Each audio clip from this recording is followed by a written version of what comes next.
A ver, comencemos por decir esto, que no son centros de rehabilitación. No son centros de rehabilitación. Son centros de, qué sé yo, de eutanasia carcelaria, en donde se matan y se dejan matar. Pero el tema va más allá. Yo he leído muchas cosas sobre ese tema. Y hay un desenfoque sobre el análisis brutal. O sea, yo no digo que no deban haberse decretado, en este caso, el estado de excepción. Pero a ver, el problema es que se resuelven los problemas en los efectos o en las causas.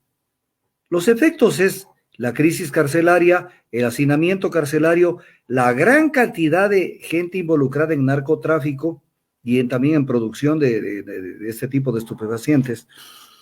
Este es el problema, o sea, pero el problema es que el Ecuador desde hace más o menos unos, qué sé yo, 15 años, 20 años, el Ecuador se transformó paulatinamente en un país ya no de tránsito de la droga, ya es un país que tiene un enclave importante en lo que es producción de droga. Producción de droga. Si queremos, tapémonos los ojos y punto. Nos tapamos los ojos, no hay el problema. Se acabó. Pero el problema es ese. Ese es el problema. Y esto es por haber dejado abandonadas las fronteras, por no haber tenido radares durante años de años, por no haber ejercido un control permanente, cotidiano y persistente de este mal de la humanidad para evitar que esto crezca. Esto es como una pandemia. Entonces lo dejan crecer, después ya se vuelve incontrolable. Entonces somos, en algún momento, Francisco Huerta Montalvo, cuando hizo el análisis del caso Angostura, de la comisión de Angostura, concluyó ante los medios de comunicación que el país vive una narcodemocracia. Ahora dimos un salto, ya no solamente es una narcodemocracia, es un narcopaís, contaminado por una narcodemocracia en determinados momentos, pero es un narcopaís. Entonces, lo de las cárceles, ahí van las bandas, los choneros, los lobos, los estos, los demás acá, que se disputan los mercados, tanto interiores como exteriores. Se disputan los mercados porque ahí está el business y mucho más con una gente que está en la desocupación y en la informalidad y no tienen dinero, entonces ellos viven de la droga. Y de sus enemigos son sus competidores, dentro de la cárcel y fuera de la cárcel. Entonces quieren eliminar el mal, hay que hacer la radiografía del país. Y en esto le queda debiendo al país determinadas instituciones en lo que es el control de esto, control preventivo y control concurrente, y le quedan debiendo también las instituciones de derechos humanos. ¿Por qué? Porque el Ecuador, cuando intentó en algún momento controlar duramente la presencia de estos grupos que venían desde Colombia hacia acá, comenzaron a acusar a militares y policías de violación de derechos humanos y que cuidado que se están violando los derechos humanos, cuando ya hicieron del territorio ecuatoriano centros de asentamiento de las FARC. Cuando hablamos de FARC, no hablemos de guerrilla, es una narcoguerrilla. Y entonces cuando esto ya se comenzó a dar, ya era demasiado tarde. ¿Dónde lo matan a Raúl Reyes? En territorio ecuatoriano. Estaba descansando en territorio ecuatoriano. ¿Dónde se produjo el famoso incidente de Putumayo? En el territorio ecuatoriano. Y así ha sido el tema de las piñuñas, todo eso. O sea, no, si quieren tapémonos los ojos. Pero es un país, es un narco país. Entonces, allí hay que atacar. Que el estado de excepción pueda servir algo para el tema de cárceles, espero que algo sirva, separando fundamentalmente a esta gente, pero la solución está en las causas, no en los efectos. Y la causa es que el Ecuador tiene que hacerse una radiografía de este tema. Una radiografía. Por eso es que cuando el presidente dice que no subamos que hay que focalizar los precios de los combustibles porque los combustibles van para el narcotráfico, es una vergüenza que lo digas, porque entonces controla el narcotráfico. Pero además no consumen esa cantidad, pero es una manera de decirle, controle el narcotráfico. Cuando dice que va para el contrabando, controle el contrabando. Entonces, ¿dónde están los estamentos del Estado? No solo en este gobierno, sino antes y mucho más antes. ¿Dónde están los estamentos del Estado? Un Estado que le permitieron una tabla, perdón, una tabla de consumo mínimo. ¿A pretexto de qué? Lo metieron en esta espiral de consumo al Ecuador. Entonces, O las cosas se resuelven cortando por lo sano, donde está el problema. Si tenemos gangrena en una pierna, si no quieres perder la vida de todo el cuerpo, hay que cortar la pierna. Punto. El resto es paja, mi querido Iván. Y con toda razón, ¿no? La situación está fuera de las manos. El gobierno quiere justificar que está recién 4 meses. Los 4 años de Lenín Moreno tampoco se realizó absolutamente nada. Más bien, creo que algunos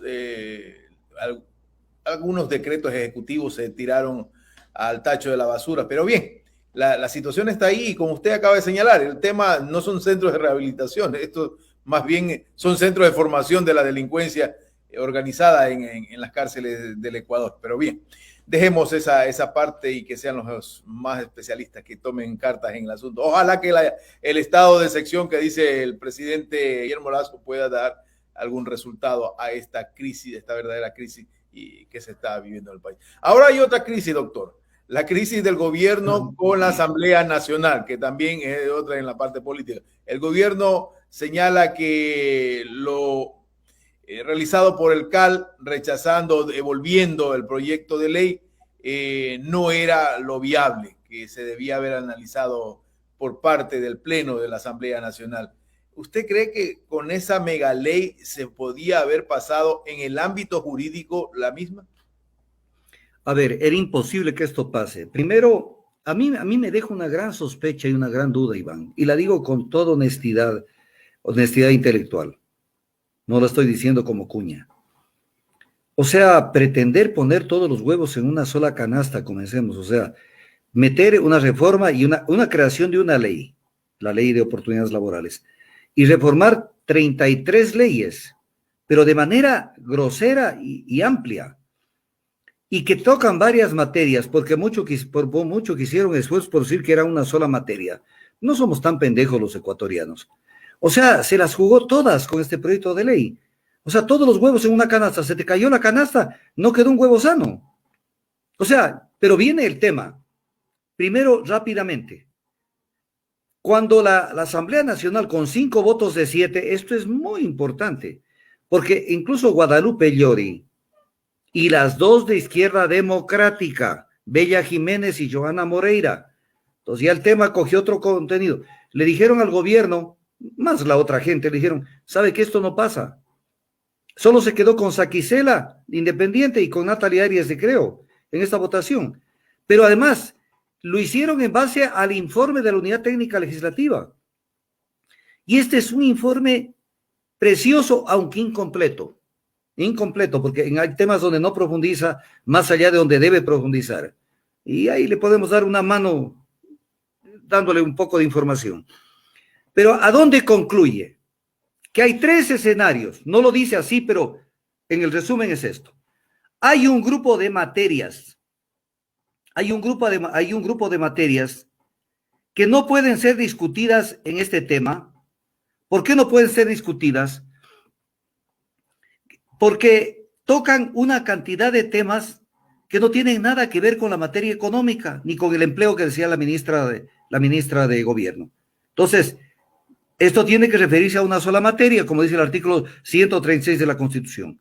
Hay otro tipo de leyes que son tocadas que sí pueden analizarse porque tocan una materia, la materia económica fundamentalmente, aunque ahí hacen tabla rasa de una cantidad de derechos constitucionales también.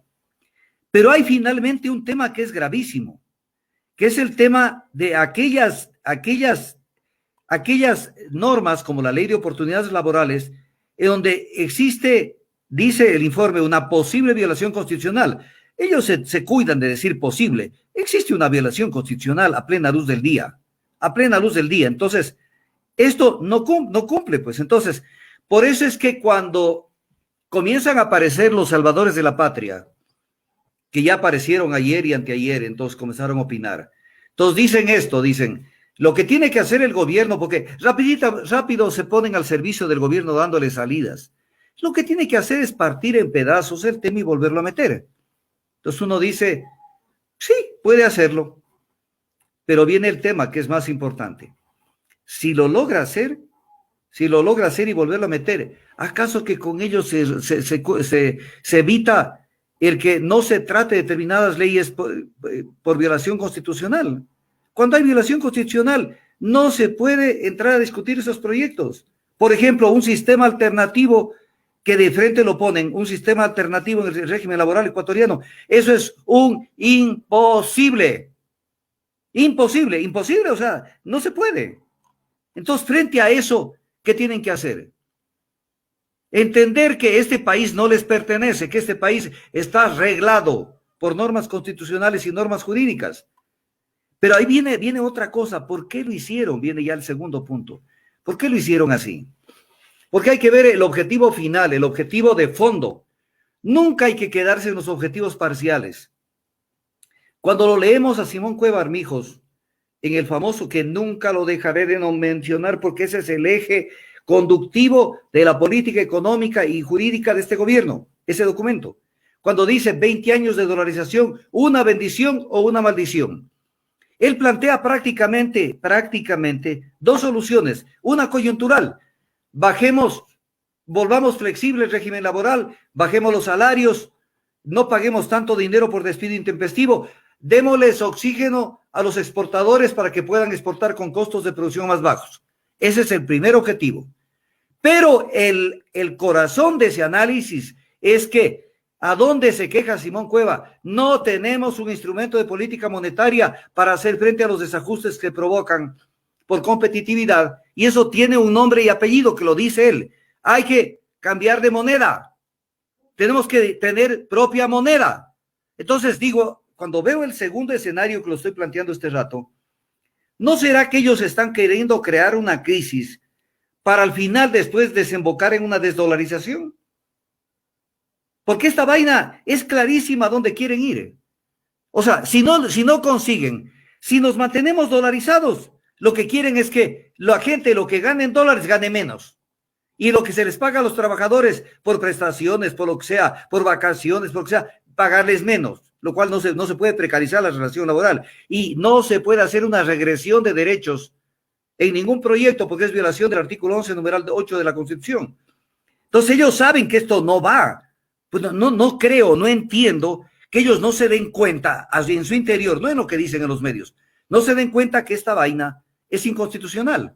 Pero quieren, lo que dicen es, si nos mantenemos dolarizados, ok, pero precaricemos la relación laboral, paguemos menos a la gente, olvidémonos de esta vaina y paguemos menos y aguantemos la tormenta a ver cómo nos va. Pero el verdadero objetivo es tener moneda propia. Mi querido Iván, allá van. Porque lo que dicen es, si no tenemos moneda propia no vamos a ningún lado. Entonces, ahora, esto destapa toda la cuestión, pero además lo obliga al gobierno a que se destapen las cartas. Porque ahora sí, con tiempo, ya la ciudadanía puede analizar con mayor detenimiento a dónde querían ir con estas reformas, una por una. Y ahí sí se va a ver barbaridades que querían hacer. Entonces, a ver a cómo les toca de aquí para adelante. Pero esto rompe también un concepto que el gobierno decía, y esto lo repiten hasta el cansancio, es que la Asamblea tenía que tratar este proyecto porque es el proyecto que se ajusta al plan de gobierno, pero el plan de gobierno tiene que ajustarse a la Constitución. Pero además, quiero que el ciudadano común, los 500,000 personas que ven Enlace Regional Informativo, entiendan esto. Porque aquí hay una cuestión que está escondida y tapa la verdad. ¿Cuál es esa? Que esto lo repitieron ayer varios voceros del gobierno. Pero señores, con una voz de monjas de la caridad, si tenían diferencias, para eso mismo está el proyecto, para discutirlo y encontrar consensos y cambiar. No es así. No es así.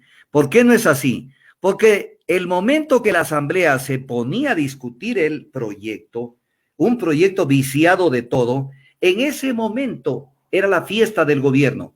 Porque el momento que la Asamblea hacía reformas y decía, esto no me gusta, pongan esto en vez de esto, todo lo demás acá, iba al Ejecutivo. Y el Ejecutivo decía, veto parcialmente la ley. Y el momento que vetaba parcialmente la ley, la Asamblea se veía obligada a juntar 91 votos para ratificarse en el texto del pronunciamiento de la Asamblea, no del gobierno. Y los 91 votos, ahí sí ya no iban a ver. No iban a ver. No, no aparecían por ningún lado los 91 votos. Entonces, esa es la trampa. Tramiten porque después se caen en mi sedal, caen en mi terreno y ahí los mato. Entonces, esto hay que entenderlo. El juego político perverso que esto tenía, además que limitaba los derechos de participación. ¿Por qué? Porque dice la Constitución que frente a un proyecto de ley los ciudadanos, y en este caso organizaciones sociales, gremiales de todo tipo, pueden participar. ¿Cómo van a participar en 30 días de plazo de un proyecto de urgencia económico que tiene como 300 y pico de artículos? Los mismos miembros de las comisiones de la Asamblea Nacional hubieran dicho, vea, no le puedo dar espacio para que venga a dialogar, porque no tenemos tiempo ni nosotros para evacuar esto. O sea, esta era la zapada. Metamos esto a ver cómo la sacamos. No creo que sean tan ilusos, tan ingenuos de no haber pensado que esto no podía pasar. Pero esto es para lloriquear y hacerle creer a la gente, bueno, verán, yo quería resolver el tema del empleo, pero ¿cómo? Pagándoles a precio de gallina robada los salarios a la gente. Entonces, no es así. Y todavía con más, si el empleador se le ocurría despedirlo, usted como empleado tenía que pagarle un mes adicional, imagínense. Yo veo que esta situación, doctor, o sea, entre líneas, ¿no? Esto va a aterrizar a la Corte Constitucional, creo yo, en todos los aspectos. No sé cuál es su lectura. A ver, no puede aterrizar en la Corte Constitucional salvo que se vaya a un proceso de consulta, o se lo lleva a algún proceso de lo que ellos llaman la batalla democrática, o sea, abrir espacios para que el pueblo, el soberano se pronuncie, como dicen, o sea, porque ahí sí se necesita el dictamen de la Corte Constitucional. Ahora, si la Corte Constitucional se quiere meter en este tema, hacer control constitucional de lo resuelto por la Asamblea Nacional, que para mi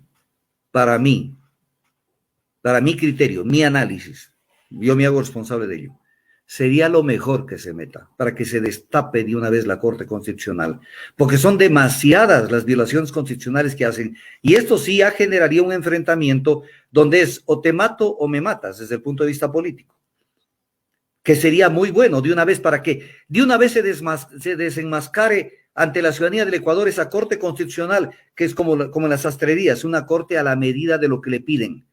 Esa sentencia del caso Yunda es vergonzosa, contradictoria. O sea, yo me pongo a ver y digo, a ver, el numeral 132 no calza con el de acá no, el 138, numerales, porque es ampulosa esa sentencia. Entonces uno dice, y además violatoria de la Constitución, porque son tan descarados que en la primera hoja de la sentencia dice que el 4 de agosto se emitió la sentencia de la Corte Provincial y que el 10 de agosto de este año Santiago Guarderas ya metió la acción extraordinaria de protección sobre este tema. Y entonces viene el tema, el 4 de agosto la Procuradora Metropolitana pidió una aclaración de la sentencia de la Corte Provincial de Justicia. Y el 10 de agosto Santiago Guarderas ya presentó su acción de protección, de extraordinaria protección ante la Corte Constitucional, que además no podía hacerlo de manera directa, tienen que hacerlo ante el juez de primera instancia. Pero viene el tema.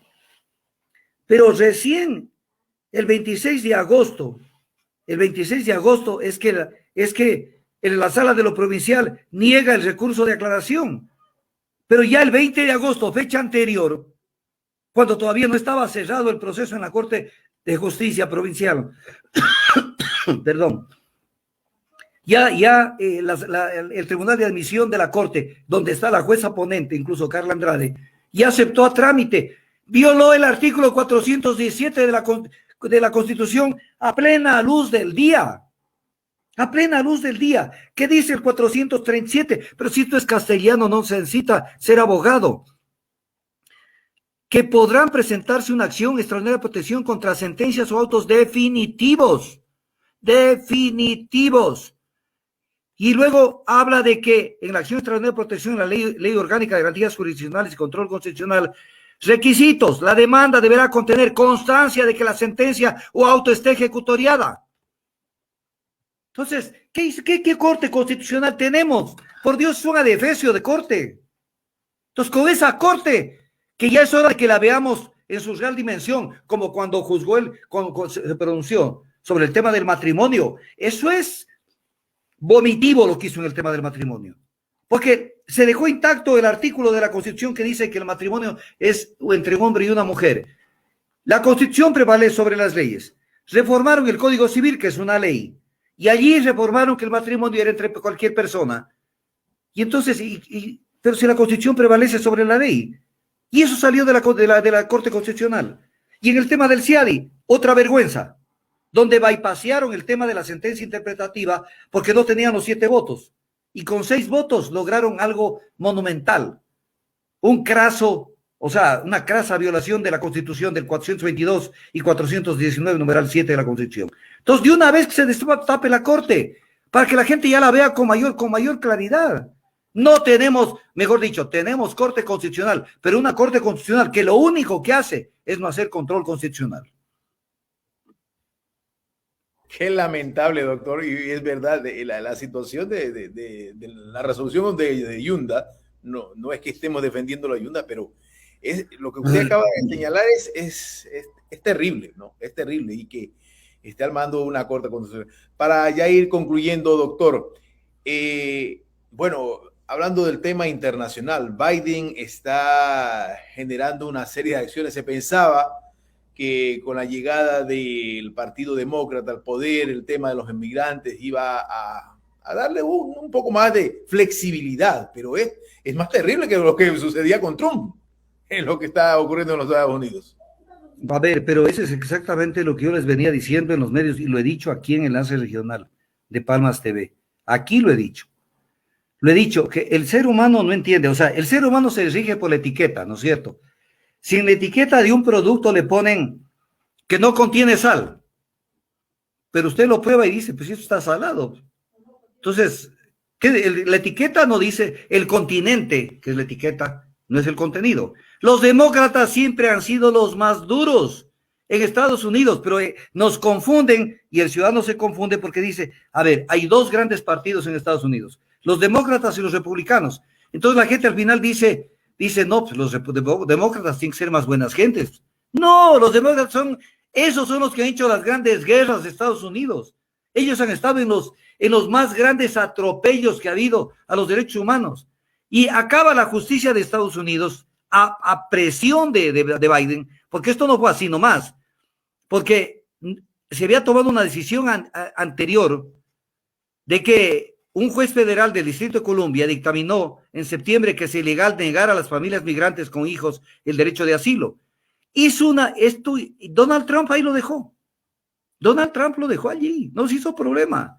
Pero Biden le metió toda la fuerza del mundo y el Tribunal Federal de Apelaciones, este 30 de septiembre, o sea, ayer, autorizó que el presidente Biden continúe expulsando familias de migrantes.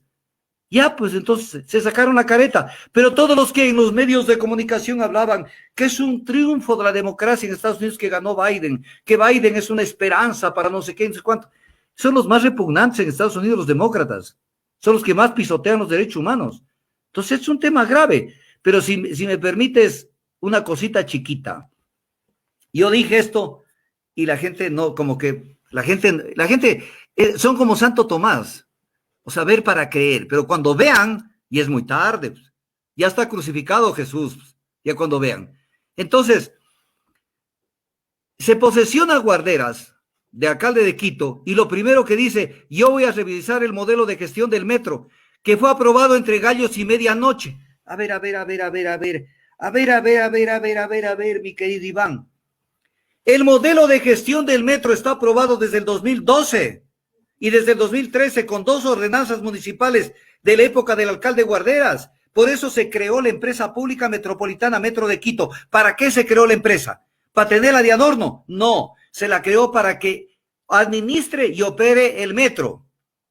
Pero entonces comienzan a hablar de que hay que discutir el modelo de gestión. A ver, regálame unos segunditos para tratar este tema. Una cosa que yo no la justifico, pero una cosa cuando el gobierno dice, a ver, aquí hay esta gran obra, ¿quién quiere hacerla? Y se queda con esa concesión por 20 años, 25 años, lo que sea. Pero esto es una salvajada, porque es el Estado, a través del municipio y de los endeudamientos garantizados por el Estado central, el gobierno, que se endeuda y se gasta 2.009 millones de dólares.